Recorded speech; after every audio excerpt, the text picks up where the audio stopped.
Cuando hablamos de Diego Rusarín, hablamos de una persona que opina de política, economía, historia, finanzas, todo. Es un todólogo. Y su carrera es el diseño de comidas o algo por el estilo, que no tiene absolutamente nada que ver con filosofía ni política. Ahora, ¿esto es un problema per se? No. Uno puede hablar de lo que quiera, cuando quiera y como quiera. Porque al fin de cuentas, una de las cosas que nos hace una gran civilización es la libertad de expresión. Lo cual implica que si tú no tienes un título de medicina, puedas hablar de medicina. Esto no implica que vayas a tener la verdad. Pero el problema está cuando tú lo haces desde la desinformación. Cuando no te has tomado el tiempo de agarrar un libro o papers o lo que quieras para informarte del tema que vas a hablar. Bien, eso es Diego Rusarín. ¿Y por qué dedicarle tanto tiempo a una persona como él? Sencillo, justamente porque habla desde la desinformación. Y el tener altavoces tan grandes también impacta en aquellas personas que están inclusive más desinformadas que él y le creen.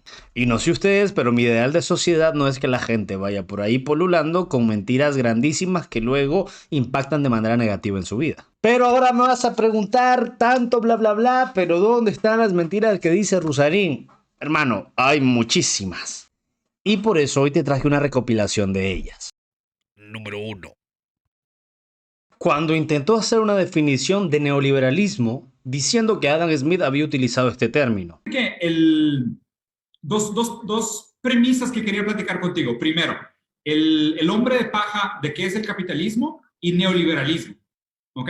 Porque, a ver, o sea, te doy mi lectura burda, ¿no? Y obviamente las dos palabras son controversiales en el ámbito educado, ¿no? Porque en el populo pues, se usan bastante malamente, pero en el ámbito intelectual sé que son palabras complejas. Para mí, neoliberalismo, y si lo pudiera tratar de la manera más simplista que puedo, o sea lo usó Foucault, lo usó Adam Smith, o sea... ¿Y dónde está el problema de esto? Bueno, significa que estás imbuido en una burbuja, en donde escuchas neoliberalismo por aquí, neoliberalismo por allá, pero realmente ni siquiera sabes de dónde viene. Y para rematar, cuando alguien te corrige de que efectivamente neoliberalismo no fue una palabra usada por Adam Smith, te aferras a que sí la utilizó. Muchos autores realmente sí lo han... Nunca habló de neoliberalismo. Adam Smith jamás. Adam Smith. Sí, jamás neoliberalismo, nunca, jamás. Amaury, ¿puedes buscar la página del libro de Riqueza de las Naciones donde se habla de neoliberalismo? ¿Neoliberalismo? No. Esa palabra viene en el libro, estoy seguro. Yo sé muy poco. Nació en 1930 y algo, en Estados Unidos.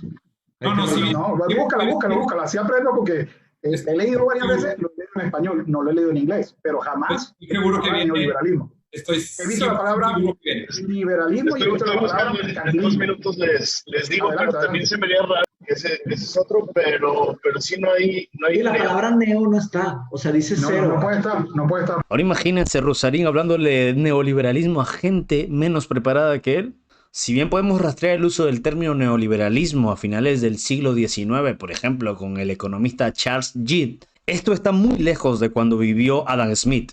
También podemos rastrear el uso del término en alemán en 1920, cuando los marxistas lo utilizaban de forma despectiva para denominar a algunos economistas del marginalismo o de la Escuela Austriaca de Economía como Ludwig von Mises. Pero el término se utilizaría de manera enfática para denominar un conjunto de ideas económicas y no simplemente para atacar a aquello que no te gusta, en el coloquio Walter Lippmann en 1938, donde participarían sociólogos y economistas como Alexander Rustov, Ludwig von Mises, Friedrich Hayek y Wilhelm Röcke, en donde se discutía de una renovación de las ideas liberales. Y sería Alexander Rustov, quien venía del socialismo y se apartó de este por ver las catástrofes que causaba la planificación central, quien propondría el término neoliberalismo. Y lo que este planteaba era tomar todo aquello bueno del socialismo y todo aquello bueno del liberalismo y juntarlos. Y así crear esto que le llaman neoliberalismo, que no es más que la socialdemocracia. Pero Friedrich Hayek y Ludwig von Mises no aceptarían el término, aunque luego Milton Friedman lo utilizaría en un ensayo. Sin embargo, nada de lo que Milton Friedman defendió, nada de lo que Ludwig von Mises, Hayek, Rothbard, etc. defendieron, es a lo que la izquierda pop actualmente llama neoliberalismo, porque estos utilizan el término indiscriminadamente, sobre todo aquello que no les gusta, como Diego Rusarín. O llaman así a todo aquello que no entienden. Número 2.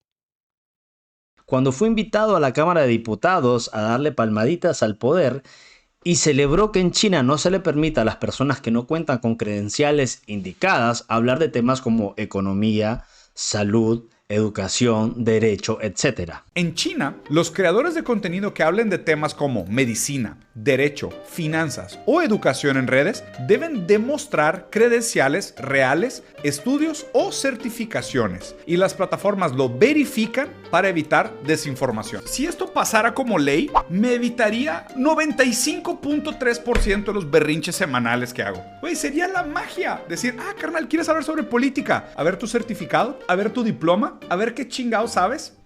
Haciendo que el tipo por su propia boca caiga en una contradicción, porque él no cuenta con las credenciales adecuadas y habla de economía, política, derecho, etc. Y es que recuerden que Rusarín ni siquiera es un filósofo, al menos no en el sentido de tener una carrera concluida al respecto, sino que es un diseñador de comidas. A ver, gente, y no estoy diciendo que justamente se debería de aprobar lo que se hace en China. Que por cierto, esto tiene matices, porque yo mismo hablo de muchos temas y no necesariamente tengo una carrera al respecto de ellos. Pero es que yo soy defensor de la libertad de expresión e inclusive personas como Diego Rusarín creo que deben de tener la libertad de hablar, aunque digan puras estupideces. Número 3. Cuando en la misma Cámara de Diputados habló de la renta básica universal, queriendo achacar esta propuesta a los anarcocapitalistas, sin darse cuenta que es la gente de su mismo sector, es decir, de los sectores de izquierda, que promueven la renta básica universal.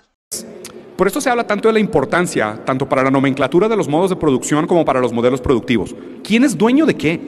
O sea, si no estamos hablando de quién es dueño de qué, quién es dueño de la tierra, quién es dueño de la casa, porque el modelo capitalista liberal tiende hacia la renta, ¿no? O sea, la frase esta famosa del 2030 era: no serás dueño de nada y serás feliz.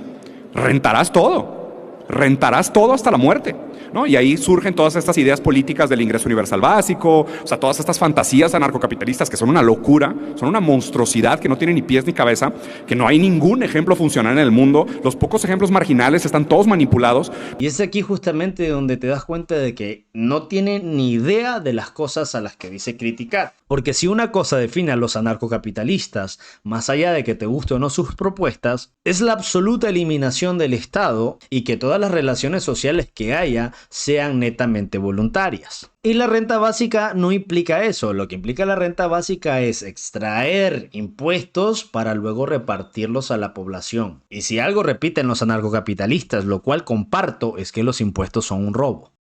Número 4. Cuando dijo que las mujeres en Irán tienen más derechos que las mujeres occidentales. ¿Dónde una mujer tiene más derechos? ¿En Occidente o en Irán? A lo cual contesté: si tú consideras los derechos positivos, sin duda la mujer tiene muchísimos más derechos en Irán. ¿Por qué? Porque su índice de educación es más alto, porque el índice de empleabilidad es más alto. Estadísticamente, los lugares que ocupan en la sociedad tienen muchísimo más impacto sobre la determinación de la vida activa y positivamente medible. Irán tiene de las poblaciones más educadas del mundo. Recuerden que las mujeres en Irán, el 60% ocupa puestos políticos, puestos ingenieriles y puestos científicos de altísimo nivel. Entonces, sin duda, si hablas de derecho positivo, absolutamente sin duda, la mujer es mucho más libre en Irán que en cualquier país de Occidente. Ahora, si hablas desde la libertad negativa, que es la ausencia de coerción, y obviamente pues eso es un término muy estúpido y muy metafísico, probablemente podrías argumentar que la mujer occidental tiene más libertad. En serio, tengo que aclarar esto. Y es que el Rizarín de repente se te vuelve conservador con tal de tirarle mierda a todo lo que es occidental. Si bien es cierto que en Irán hay altas tasas de alfabetización femenina, por ejemplo 90%, 60% en estudios superiores, lo cierto es que las mujeres en la fuerza laboral solo representan un 13 a 16%, porque recuerden, además las mujeres iraníes necesitan un tutor masculino. Tanto así que las mujeres casadas necesitan permiso del marido para tener pasaporte y el marido puede revocárselos. Y es que, señores, en Irán el marido es jefe de familia. Y esto está estipulado en el artículo 1105 del Código Civil iraní, el cual faculta a los hombres para evitar que sus esposas trabajen si éste considera que es incompatible el trabajo con los intereses de la familia o que este trabajo ataca su dignidad.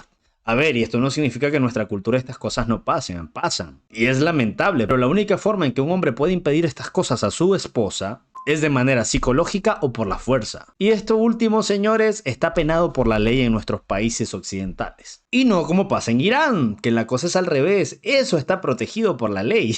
Y así Diego Rusarín te quiere vender que las mujeres occidentales tienen menos derechos que las iraníes, por el simple hecho de que él detesta la cuestión metafísica que rige en la mentalidad occidental, que es lo que permite la creación de las leyes que tenemos. Para él la metafísica es basura, aunque repercute para bien en nuestras mujeres occidentales que tienen muchas más libertades tangibles gracias a estas creencias de este lado del charco. Y este discurso es peligroso porque parece que para Rusarín lo único válido son todas aquellas leyes que emanan del Estado.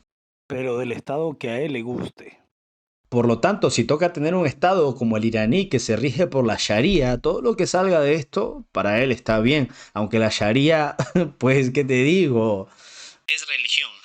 Entonces no sé si te estás dando cuenta de las contradicciones gravísimas en las que cae Rusarín.